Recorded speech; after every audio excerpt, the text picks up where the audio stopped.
If you haven't noticed, I'm one of the heavier poets of the night. I deal with some darker subject matter. So we're starting off on the dip of the roller coaster, and you'll get to come back up. This next poem comes out of a job I had in my mid-20s. I worked as a youth counselor at a center for at-risk youth. And when people would ask me what I did for a living, I would tell them that. And they would make the assumption that maybe some of you have made that I was working with runaways or teen drug addicts or something like that. And they would say things like, that's so good, that's so noble for you to work with these poor children who, have had their lives sucked away by drugs. That's great, and these children, they need your help, that's really good. And then I'd have to correct them, and it was very awkward at first. And I would say, actually, it's a center for teen sex offenders. And their faces would go kind of blank, and they would say something like, oh. And the conversation would end. And at first this was really embarrassing for me, but the longer I worked there and the longer I saw this reaction and the more I got to know these kids, the more it frustrated me. We live in a country where we're okay with violence to a certain extent, we're okay with profanity and drugs and things like that, but when sex comes up, unless it's consensual sex between people of the same gender that are happily married and everything's wonderful, we don't really want to deal with it. And the unfortunate thing is here are these kids, 95% of whom were abused themselves, and they did not know how, their brains could not handle what had happened to them, so it recreated it. And they're being brushed under the rug and ignored. So this poem, I've changed names and some details for confidentiality, but this poem comes out of that experience working with those kids. It's called Of Armor. Chris asked me to read his letter. The one in his scratchy 9-year-old handwriting. The one where he was supposed to apologize to the 6-year-old girl he sexually victimized.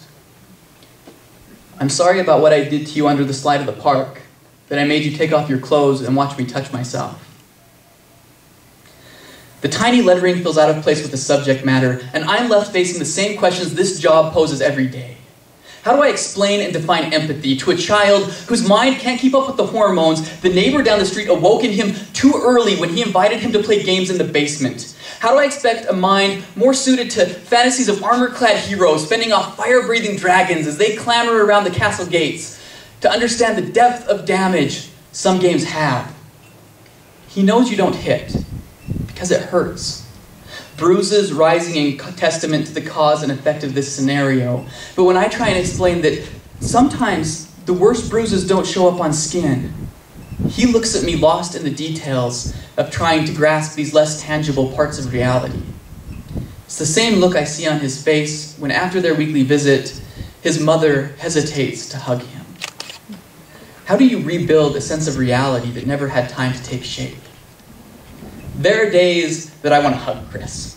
Tell him that his life isn't ruined, that what was done to him doesn't have to shape his time in this world any more than it already has. But his eyes struggle to see beyond this evening, and how he doesn't get to sleep at home because the man in the black robe felt Chris was too dangerous to be around his siblings. But then I remember spinning my niece in circles on my front lawn, and I can't look at Chris. This is my flaw, not his. But I can't stop my head from filling with the sound of knuckles breaking on the hands of anyone that would ever think of touching her. Every night after work, I kneel, pleading to whatever God may be looking down on us to send legions of angels with flaming swords to protect her and my nephews, at least until they're old enough to protect themselves. Send them an armor-clad hero, because I can't help but see dragons all around, and the gates of protection these arms would make are only good during the times when I'm there. And the tough part is that the judge was probably right. It isn't safe for Chris to be around his siblings. It shows in the way his face loses its expression in a sick separation of himself from reality when he catches a glimpse out the window of school children walking home.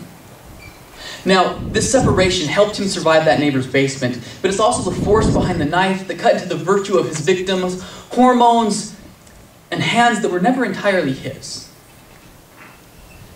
And tomorrow, when I come into work, Chris is going to smile and ask if we can play baseball for free time. And somewhere between strikeouts and pop flies, I'll say a prayer for Chris. Because for him, there was no hero. So now he's got to build his own armor. Hammer and anvil, forge and flame, sealing the dragons that have burrowed inside him away. So when he hands me another draft of another letter, I'm going to reach out with hope. To see some growth and understanding. To see that he's keeping the links in the armor he's building tight. To see that he's prepared, to see that his mind is growing to keep up with the emotions he is going to have to deal with for the rest of his life. To see that he's preparing himself to return to the world and his family. And to be the hero they're going to need him to be.